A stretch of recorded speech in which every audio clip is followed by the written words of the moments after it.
Hi, good morning. That was the longest 3 seconds. I can wait for you. Oh my goodness, here we are. Good morning, everyone. Happy Tuesday.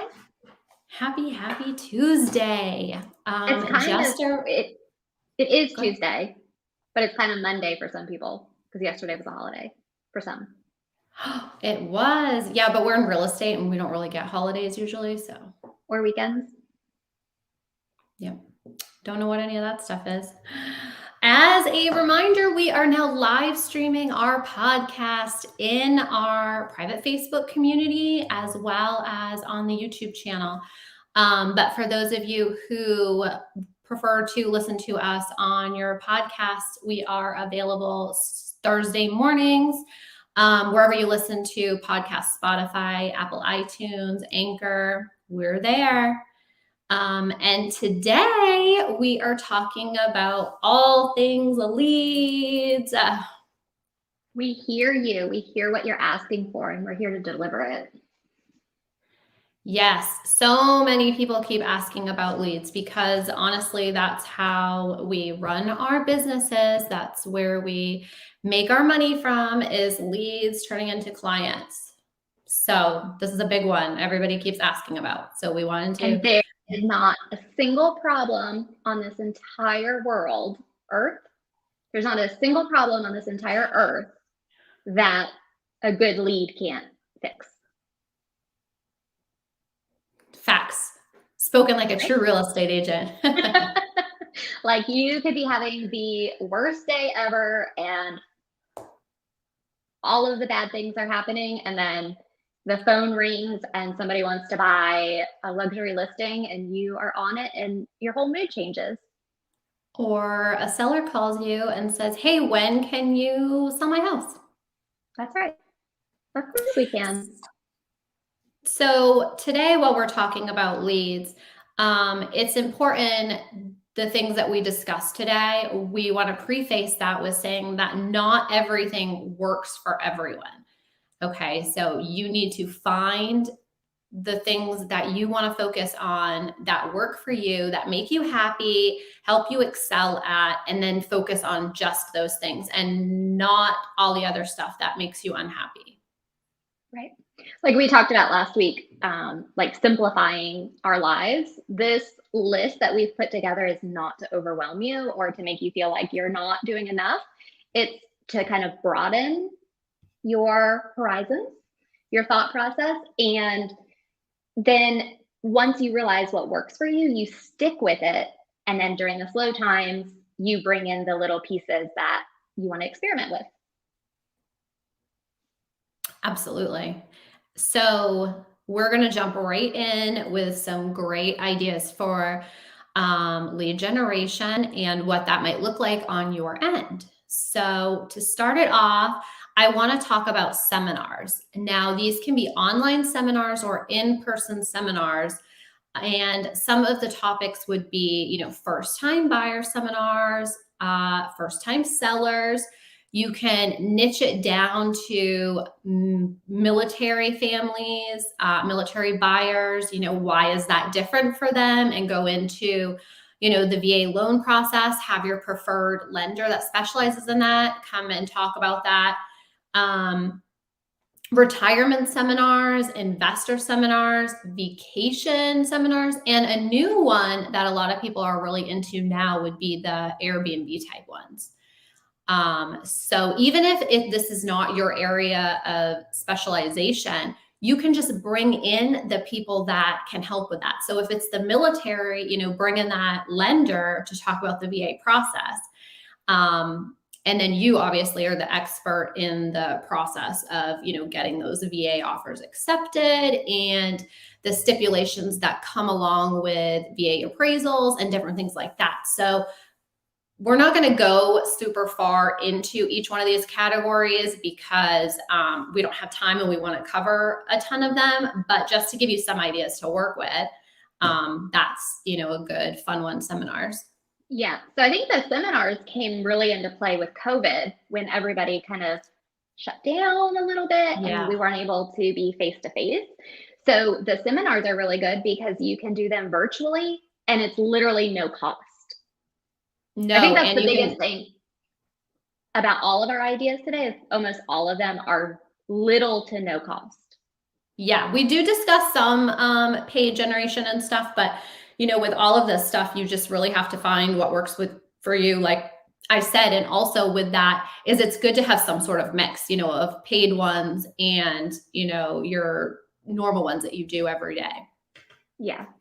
Our team has not put a seminar together yet, but it is on our agenda for this year. So I'm really excited about that.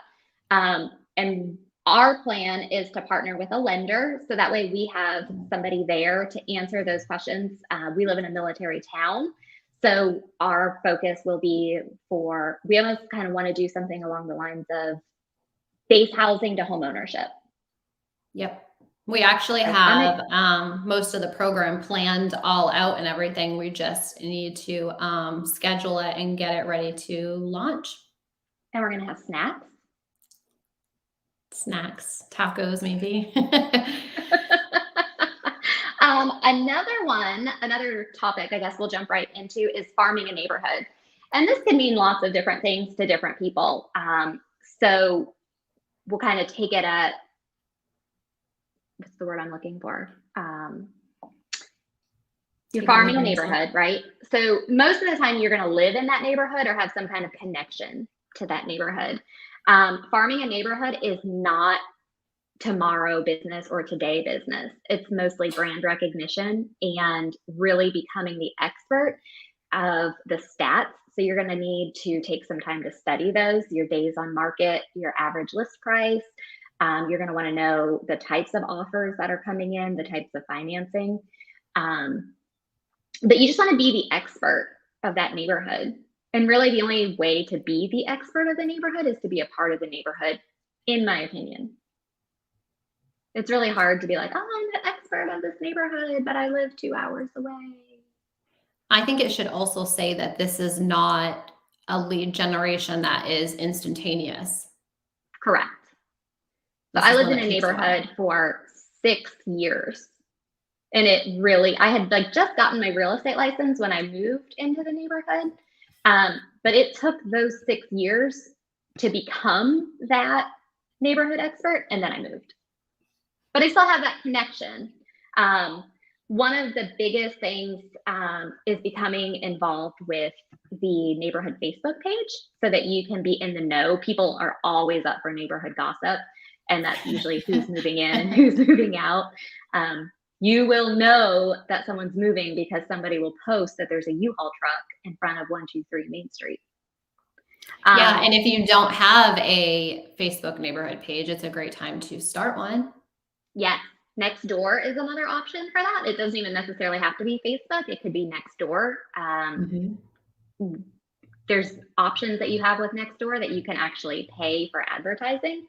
But you get a lot of impressions with those. So when you're farming the neighborhood, you could host your open houses and maybe do like drinks on the driveway where you pull a cooler out to the back of the bottom of the driveway and invite people to come in. This works good on like a Friday night in the summertime when people are out walking, exercising, trying to like cool off from the weekend, get ready for the weekend. Didn't you do a drinks in the driveway one? I did, but I chose to do lemonade. I didn't do any fun stuff because I don't know. It's a touchy subject. Well, you really have to know who's going to be there.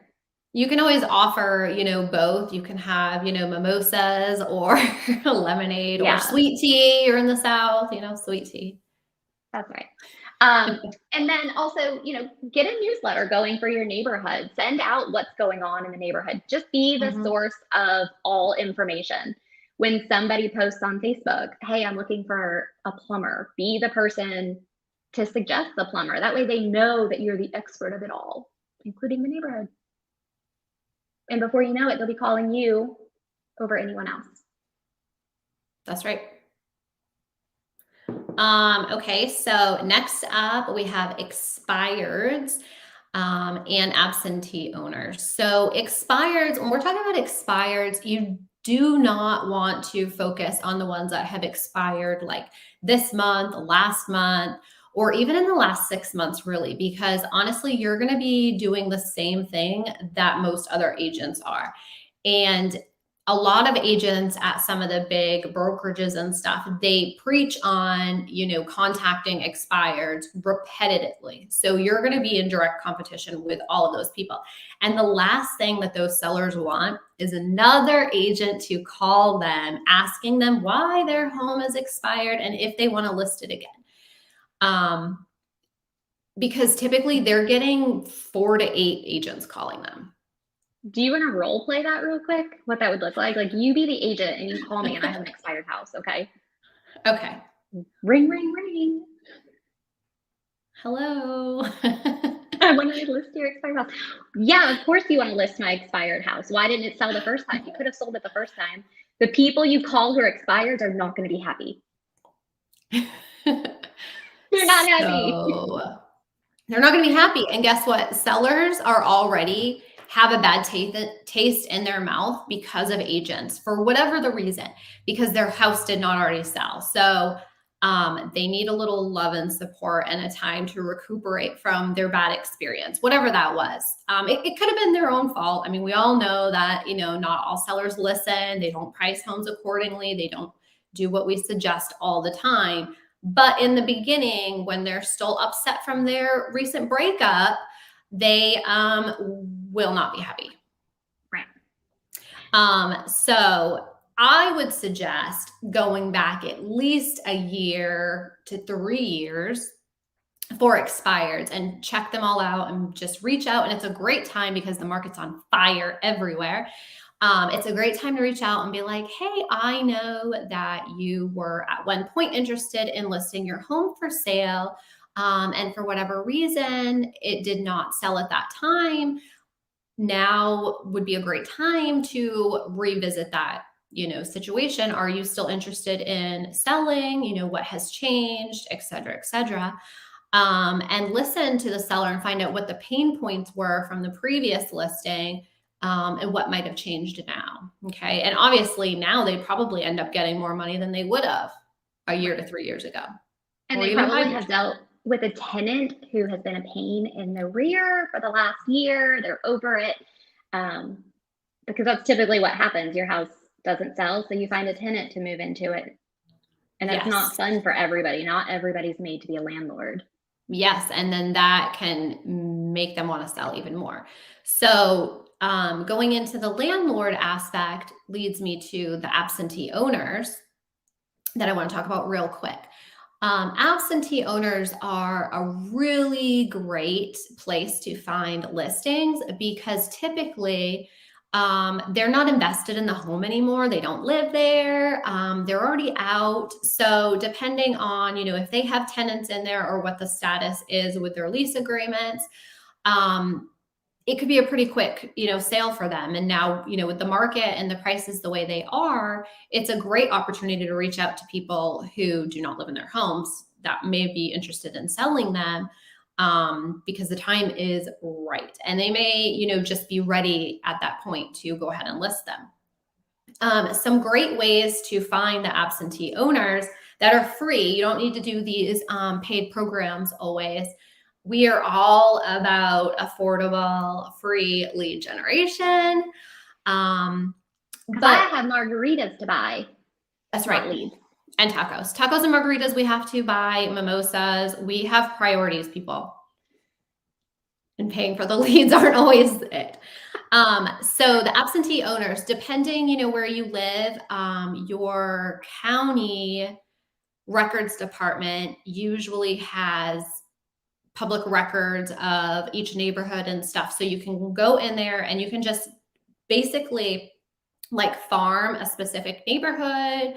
You don't want to do the whole town because it'll be so many, but just focus on a couple of neighborhoods at a time. And you can go in there, see Jen's down. She's ready for tacos and drinks. How are you reaching out to these homeowners? Do you call them? So once you go on here, you find the absentee owners, and how you do that is you're pulling that subdivision, you're looking at the address. And what happens is when the homeowner is listed, it's saying their mailing address. Okay. So if I'm in New Bern, North Carolina, and I pull a subdivision and I see that owner and their address is in California, bingo, they're not living in that house. okay, for whatever reason at the time. So this is just what I do, but there are two different ways that I would suggest reaching out, okay? For one, I'm not going to pay for phone numbers because you do not want to mess with the do not call list. It's scary. It's so scary. That's like $1 trillion if you mess up. Bingo. So, and then less tacos. But if you you get their address and everything, you have their current mailing address. Okay, so there are two ways that I typically would do this. I would either use USPS, because you can go on there and you can upload addresses in there. Okay. You can literally just download an Excel spreadsheet. Yep. An Excel spreadsheet. Every county is different. Correct. Yes. And you can upload this into USPS and they will make your postcard and they will mail it, because guess what? They already have carriers going out to every neighborhood to do this. Okay. That's also really good too for farming, what Athena was talking about earlier. You can just download an entire subdivision and send it to USPS and they'll send it all out. It's pretty affordable too. The second option is I am a gigantic fan of send out cards, and probably need to do a deep dive into send out cards just one day because it's phenomenal. I just do the $97 a month program for that. And what happens is with a $97 program, I can mail unlimited amounts of postcards to people. So I do that for absentee owners, expireds. I do it for my clients. I send them postcards for all the holidays or congratulations, et cetera, et cetera. They also have like cool gifts and stuff you can send and stuff too. But back to the absentee owners, you can just upload that information in there and you can just send them a postcard, lickety split. And what would that postcard say, you might ask? But I would say something similar to the fact of, hey, have you thought about selling your home at XYZ? Hey, have you heard how hot the market is? Fire. Bombs. You could even put a piece of fire on your postcard. Yeah, I mean, the possibilities are endless. Another category that falls into this is not anything that we talked about, but I want to talk about it anyways, is for sale by owners. Yeah. So for sale by owners have it in their mind that they can sell their house, or else they wouldn't have tried to do it by themselves. Right. This is a funny story. So this is going to explain to you all how different Jess Cassidy and Athena Caparola are. We're very similar and yet very different. We took a class at our former brokerage, and at the end of the class, there was an exercise that we all split apart and went to different corners of the room, and some people went outside. And we had to call for sale by owners, and we had to set an appointment. So Jess picks up the phone and dials the number. And I'm like, wow, Jess is really brave. Look at her go. Like, she's really paying attention. And then hands me the phone. Listen, I have been very clear. Anybody who has been following me for any amount of time knows that I am very introverted. And these types of classes, I used to do all the things. I followed the rules. I attended the classes. These types of things make me shrivel up into a little ball and have the most amount of anxiety ever. So I will dial it all and then I will give it to somebody else to call right away. Full on panic. I mean, it's been that way my entire life. And my mom used to say, they can't see you on the other line. I don't care about them seeing me. I don't know what I expect them to say on that other end of the line, but whatever it is, I don't want to hear it. Well, I set the appointment. Jen agrees with me. That's right. I set the appointment like a rock star. Just 2 appointments. 2 appointments. We went to 2 appointments that day. I even think I picked you up and took you to them. So guess what? We get to the appointment where 8 other agents just were. Yep. And we had the exact same scripts as the other 8 agents. Bingo. It was not the most useful part of our day. No, but I will say, there are tons and tons of agents who are extremely successful with cold calling, door knocking, circle prospecting, and stuff. But I will say, times have changed, and that is not the world today. And on the other side of that, the sellers, they're not down for that anymore. They used to like the personalization. They used to like a friendly door knocking out. But guess what? Now, unless you want to be greeted at the door with a gun in your face, it's not all fun and games anymore to go door knocking. I used to love door knocking. Or waking up sleeping babies. Nobody wants that. Yeah. Basically, unless you're a Girl Scout, delivering Girl Scout cookies, nobody wants you at their door. This would be a great time of the year to door knock, though, if you do door knock. If you have cookies with you. With cookies, yes. Okay, so are we done with the boring lead generation? Can we get into the fun stuff now? All of it is fun. All of it is fun, but we saved these ones for later because they're more fun. Online leads. Now, you can have online leads in different ways. Jess's face just went. And that's, again, how we're different, because I get an online lead and it is like a scavenger hunt for me. Like, I'm not giving up until they answer me. And up for the challenge. It is. It's a game. You have to, if you're going to do online leads, whether they're paid or, you can do Facebook online leads, you can do Zillow, you can do realtor.com. Those are the leads that you're going to get that you're going to pay specifically for somebody to get in touch with you specifically, right? You pay these firms, these companies, and then they distribute the leads to you. And then there's also like OpCity and Chime, and then a lot of the banks have their own like speed to lead where you can go in and grab them. And those ones you pay a 30%, 40% referral. And you need to make sure that you live in an area that has good service to accept those. Yeah, you have to be fast. And then the algorithm of those, it almost is set up to help the top producing agents at that point of those leads, because the more you accept and the more you close, the quicker you're going to get the lead before other people get it. Right. And 30-40% is a lot to pay, but it's better than zero. So if you're just getting started, a lot of people will be like, don't buy leads, don't buy leads. It's okay. Yep. And you don't have to pay for it until it closes, if it closes. So no loss up front, except time. I have sat through class after class of people telling me not to buy leads. Yeah. My first 2 years in real estate were only successful because I had paid leads. Can I just say something really quick to interrupt you? I just want to tell everybody the secret. The secret is that every top producing real estate agent or team across the nation is paying for Zillow leads. Secret's out. I'm telling it. I'm spilling it all. And you can go and you can check. And you can go look and see. It's okay. Yeah, absolutely. It is great to use that in your business. But don't let everybody else tell you that it's not happening. And that's not how you run a business. Correct. And you don't have to make it. It does not have to be your main source of leads. Nope. But let it fill in the gaps when you can. However, the number one rule of online leads, whether you're paying for it, whether it's round robin, whatever it is you have to follow up. Yeah.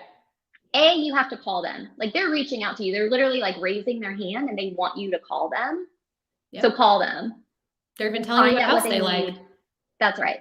And then you have to have the correct systems. Once you call them, you have to have the right system to get them started, right? Yep. Because not everyone's going to be a ready-to-go buyer. So you have to put them on a drip, have them set up in your CRM. And a lot of times, I'm trying to think of like the best example that I have. I'm trying to think of the longest I chased a lead. Yeah. They go for a really long time and years, like 2 years. I think I have chased a lead for 2 years. Yeah. And I will say, a lot of people, they get burnt out with the online leads because the minute that somebody calls them, they're like, oh yeah, you want to go see this house that's an hour away and it's $80,000 cash only. Oh, but you need financing? No problem. I'll meet you there. But guess what? If they keep doing that every time somebody calls, they're like, these leads suck. I'm not working them anymore. Well, the problem is you don't have the right systems in place to process that online lead, whatever that may look like for your business. Okay. Are you requiring a pre-approval first? Have you asked if they've talked to a lender? Are they going to pay the cash? Is an hour away worth your time and investment? Right. So if you need to buy the leads, buy the leads, be smart about it, and let your CRM do the work. That's right. That's right. Moving on. Boom. Next up, social media for lead generation. Okay. I mean, I don't think we really need to talk about this for very long because I feel like everybody knows that social media is probably the number one way to get your name, your business, and to build your client base out there in the world right now. And that means, depending on, what areas of social media you excel in, if it's Instagram, if it's TikTok, if it's Facebook, YouTube, make it work for you. You do not have to do all the things all the time. That's silly. You only have so many hours, okay? And you also have to show houses, list houses. You don't have time to be everywhere, okay? So just pick the ones that you want. And I would focus on video content. I think that doing market updates and stuff, they're good for keeping people in the know and stuff, but they're freaking boring and people don't want to see that all the time. That's You know what's not boring? You. Babies. And dogs. And ducks. And goats. They love all the behind the scenes stuff. Miniature horses. I showed a house the other day that had a tractor in the garage. Like, See? not a baby, like, lawnmower, a tractor. That doesn't happen very often. So you bet your ass I put a picture on my story and everybody commented on it because you don't see it every day. That's it. You have to make yourself stand out and be different. If you're just posting market stats, you're doing the same thing that every other agent in your area is doing, right? But what's different is where you're working. What are you doing today? Where do you like to go? How do you treat your clients? What are you doing special for them? Show all of that. That's what they want to see. They don't want to be the boring stuff. So that's what I would say. Just be more personable in your social media, okay? And if you're not down for the videos of your face being on it, shoot a video of other stuff. It doesn't have to be you all the time. Do you want to talk about the difference between, because I struggled with this for a really long time until you helped me with it. Do you want to talk about the difference between a boosted, I mean, you're talking about organic social media right now, but do you also want to talk about the difference between a boosted post and an ad? Yes, I do. Okay. So the main big difference between doing a full-on ad, and this is either in Facebook or Instagram, okay? I mean, they're all together now. You can, schedule them from Facebook really because Facebook owns Instagram now.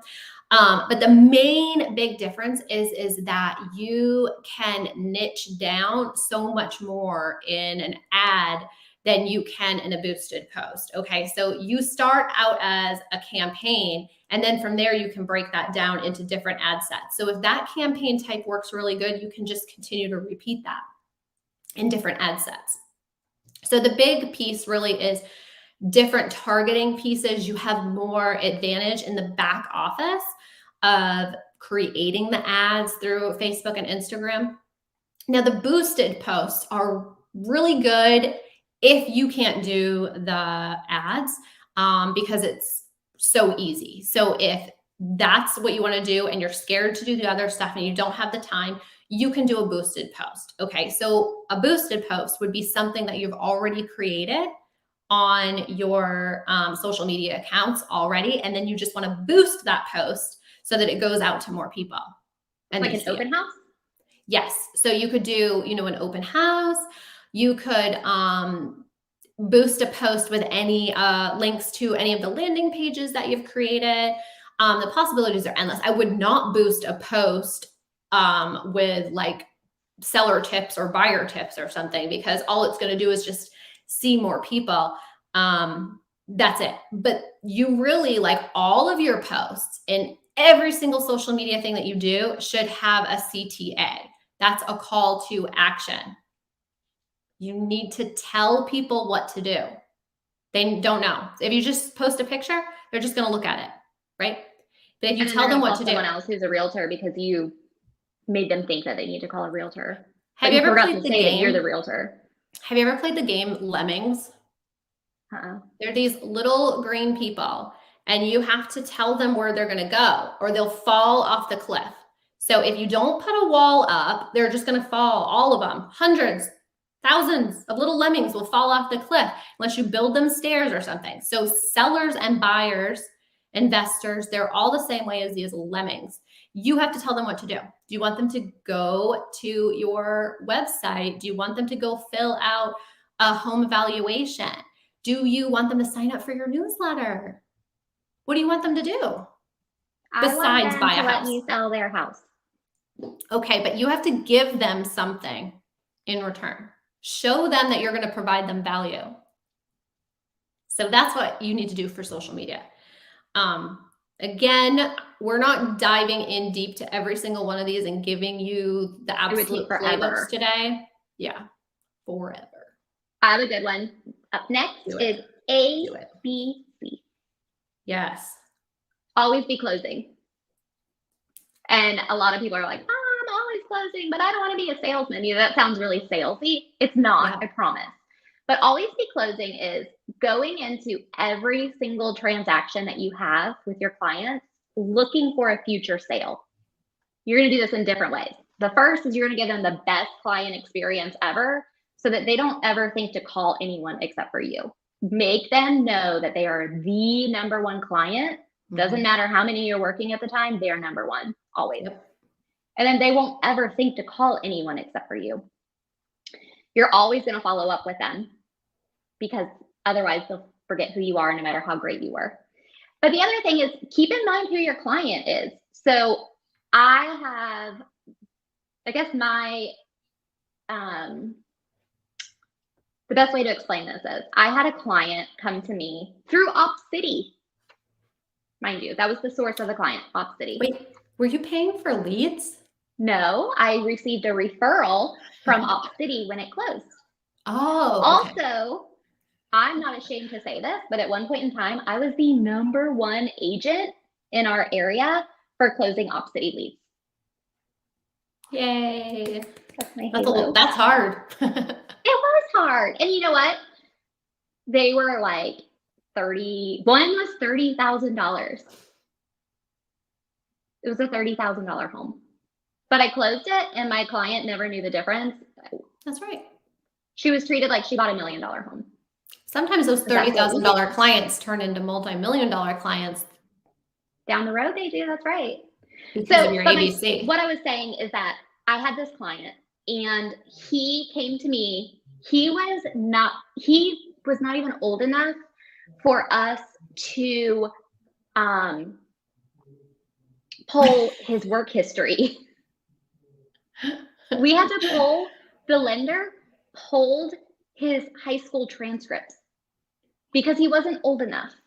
Wow. But he bought a house. He bought the cutest little 2-bedroom house. And now he's on baby number 2. And guess what? He needs it to sell because he's got to have a 3-bedroom. So that's what I mean. Find your client something that they're going to love right then, but that they're always going to be want to change. You know, they're going to be wanting to change. Systems. That's what always be closing is. Making sure that you are checking in with your clients to know what their real estate goals are in life. What are their financial goals?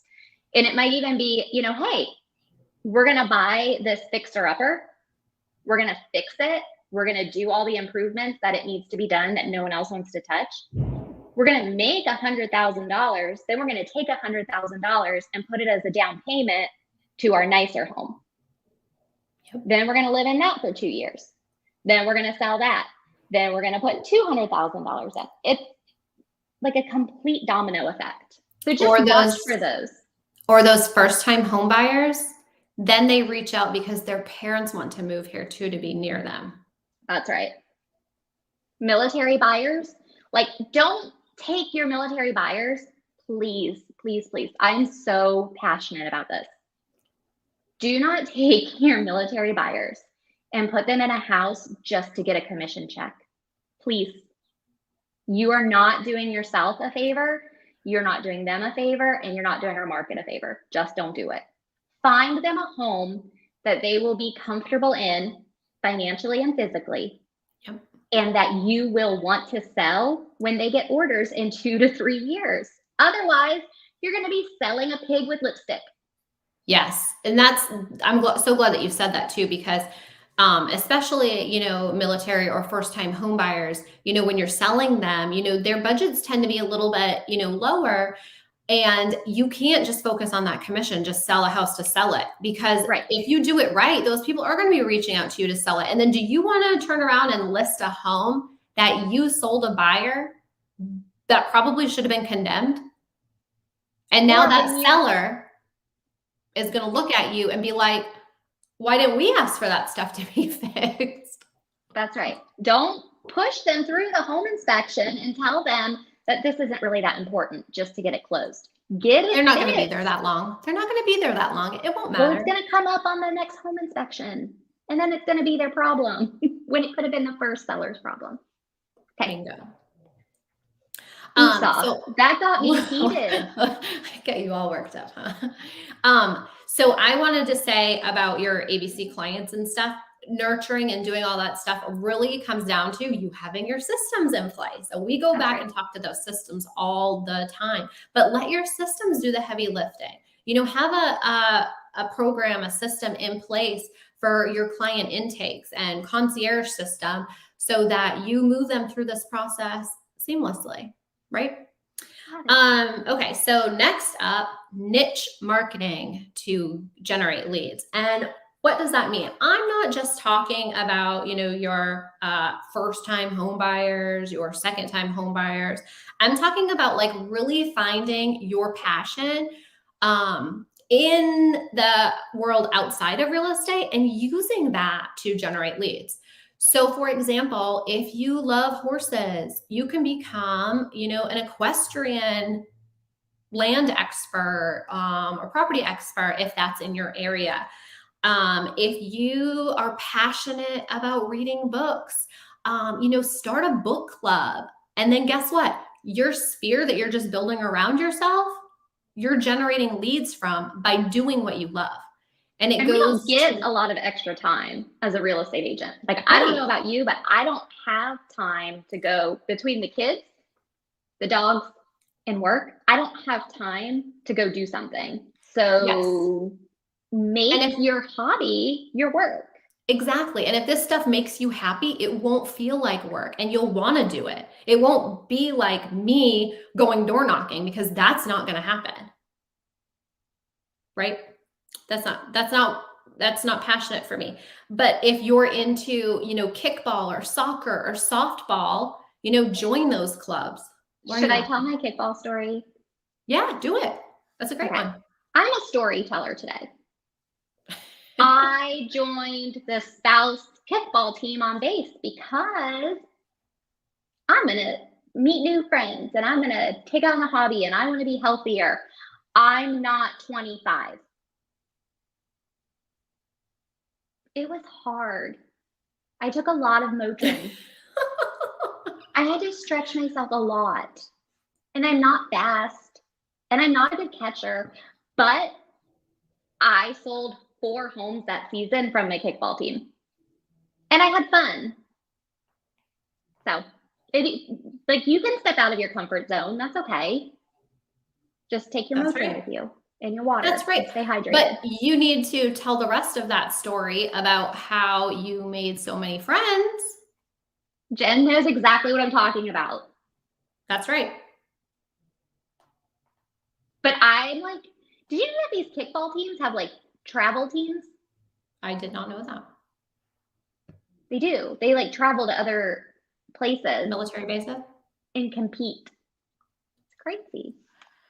I did not know that, but I think that it's a great way for people to get in shape. But it's also great to make friends.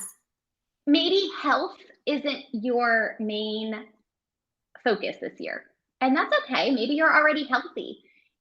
You could take on like a dog rescue, right? and go walk the dogs for an hour a week. And if you think those people won't share the heck out of you just because they appreciate you, like they will be your biggest fans.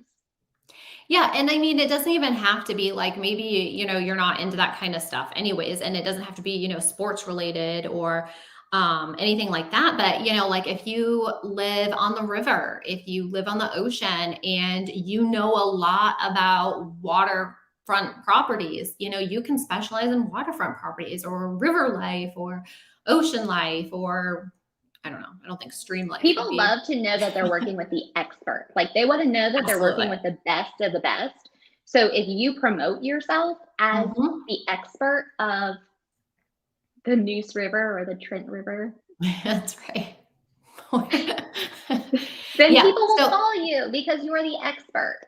Yeah, but find what you enjoy doing because at the end of the day, real estate is hard.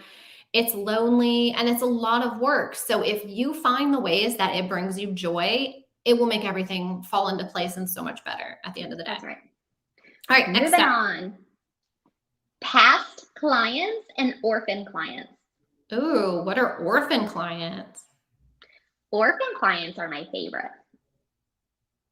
Orphan clients are your client. So you list a house and you sell your house. You sell the seller's. You don't sell you sell the seller's house. So you're the listing agent. You're the listing agent and you sell the seller's house. Guess what? There was a buyer. There was I don't know like the exact statistics, so I'm not even going to make one up, but chances are their agent will not follow up after the closing. They won't even like call them to see if they are okay 30 days later. Nope, they're going to cash their commission check and they're going to be on their way. That's all they care about. It is the perfect opportunity. Send them. I mean, once they're closed, as long as you're coming from a place of value, send them what you want. Send them a welcome package of the neighborhood. Hey, welcome. I thought you might want to know these are the places that deliver. Or I thought you might want to know these resources of the neighborhood. Send that to them. Send them an anniversary card. Hey, you've been in the house 6 months. Don't forget to change your air filter. Should have done it 5 months ago. You can give them a closing gift. You can leave them a closing gift at the home. You can. You can. And as long as, like I said, as long as you're doing it from value, orphan clients are a great source of referrals. And guess what? You already have their address. That's right. And most of the time you have their email address because it gets shared. I'm not saying steal people's clients. That's not what I'm saying. I am saying come from a place of value. Correct. Always. And just let people know that you care about them and you care about the transaction. So yes, but add them to your database. That's right. And that's the whole point of like the past clients and the orphan clients is put them in your database, put them on a property drip. Just because they closed, they still want to know what closed in their neighborhood. So put them on a closed drip instead. Keep up with those drips, tag them in your database so that you can go through and find out who closed in May of 2020. And, a lot of times, they didn't have a good experience with their agent. Maybe their agent wasn't communicating with them and maybe you were the only one that held the whole transaction together. So maybe they appreciate you. A lot. Yep. That's right. So that's past clients and orphan clients. Talk to them. Let them know that they're important. Let them know that you appreciate them. Remember their milestones. Past clients are your best referral source that you can find. They're free. They've already loved you because you've given them such a great experience. So just love on them and they'll love on you back. So that is a great transition into MVP groups. So one of the big things that we like to focus on is our either past clients or the people that are so valuable to us and they may not have even used us yet, but they are the first ones to recommend us to other people. So all of those people are MVPs. Anybody who will recommend you as the go-to real estate agent in your area, right? So all of those are MVPs, which means most valuable partners, okay?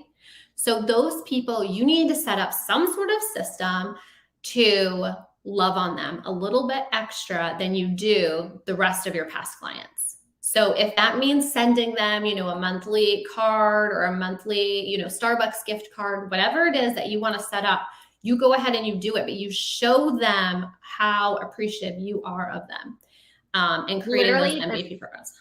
Yeah, the second they tag you on Facebook, you better have a messenger up thanking them for it with a gift card attached to Starbucks. Yes, exactly. Because they're going to keep doing it. That's free advertisement. So you don't have to sit and babysit these Facebook groups, these local groups, because you have a whole group of MVPs that are doing it for you.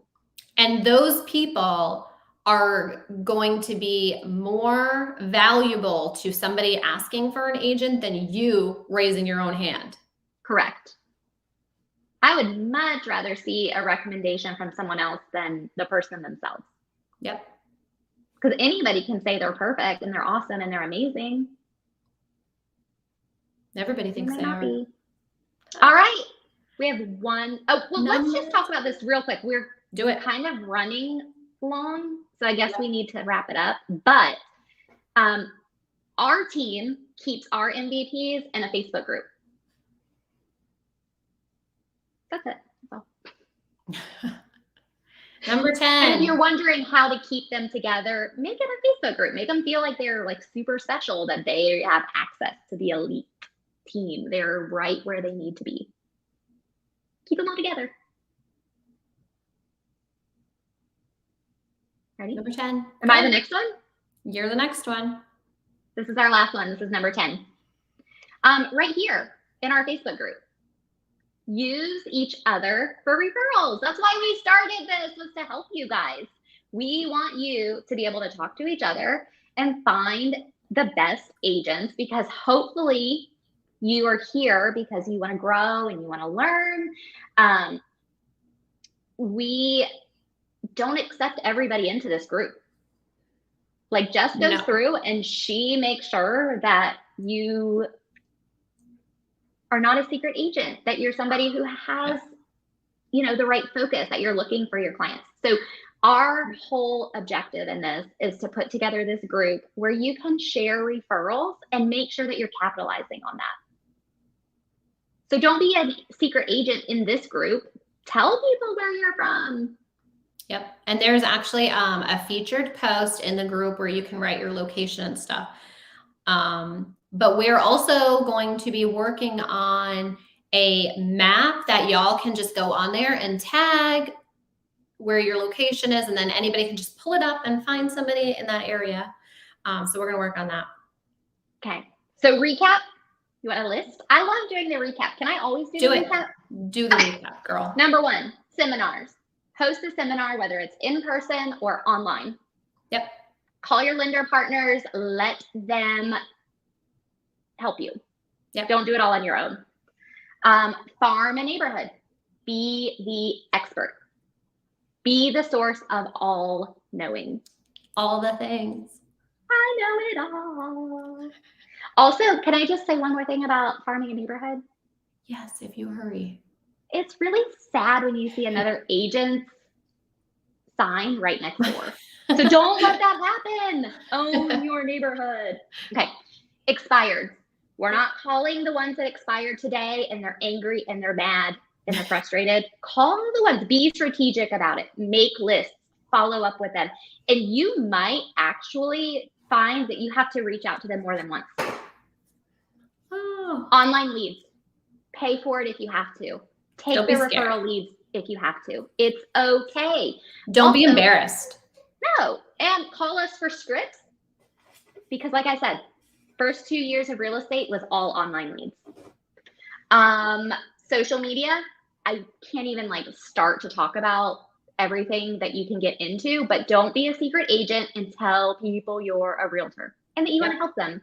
Be helpful. Be real. Always be closing. Do things for the right reason and your clients will come back to you. Oh, that's a mic drop. Okay. Niche marketing. Find something that's fun and do it. And find people, tell people in your groups, hey, I'm a realtor. I want to help you. Past clients and orphan clients, love on your people. They love you, love them back.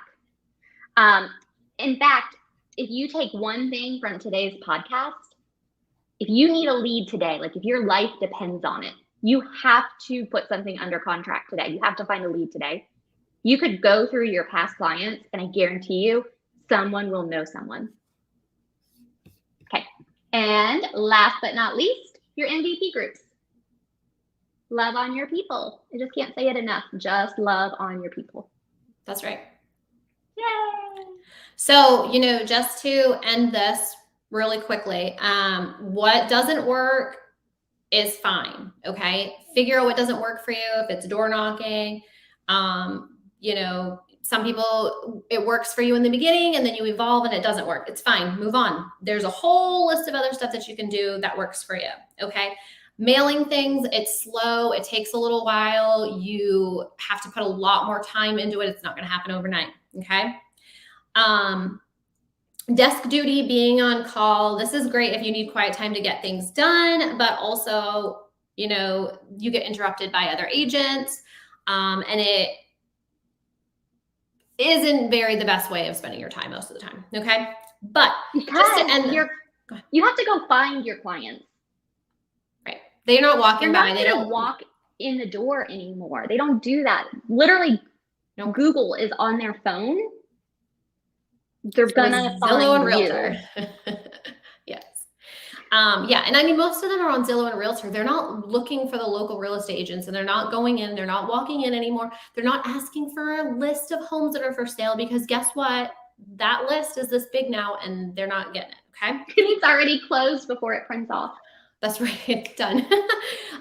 But if you guys want to dive deeper into any of the things that we talked about, because we actually do have systems in place for all of these items that we run, join us in the Elite program. We would love to have you a part of our team.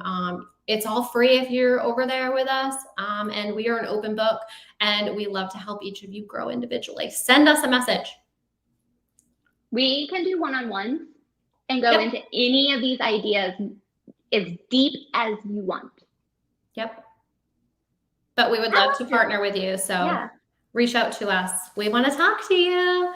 All right. Well, we are at the end of our time now, and I know y'all got to go sell some houses and eat some tacos. So go on, and we will see you guys next Tuesday. See you next Tuesday. Bye. Bye.